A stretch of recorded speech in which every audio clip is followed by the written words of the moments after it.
How to choose your niche as an influencer. If you plan on becoming an influencer, then you first need to do some strategy and think carefully about how you're going to plan your attack. And you really should think carefully.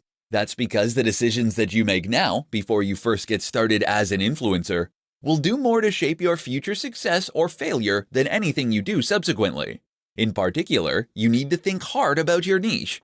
In this presentation, I'll guide you through the process. The first and most important thing to consider when choosing your niche is whether it is something you know well and feel passionately about. It's tempting as a marketer to look at the current biggest niches and the ones that traditionally earn the money, then to pick the one that appeals most to you from there. But this is a mistake. Firstly, it is a mistake because a lack of real passion for the topic will come across as you write and post. Moreover, it's a mistake because you won't have anything new and interesting to contribute. Think about it. Who reads fitness content? People who like fitness. That means they probably know a bit about fitness. And if you're providing the most generic, surface-level content imaginable, then they're going to go elsewhere. To be a thought leader, you need to lead. And that means you need to stick with what you know. That isn't to say you should shy away from niches with a large appeal. Of course, having a bigger potential audience is a good thing. So try to pick a subject that is universal, like sex, money, health, etc.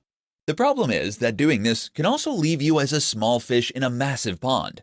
How will you compete with the huge health brands like Men's Health, or the established money influencers like Pat Flynn from smartpassiveincome.com?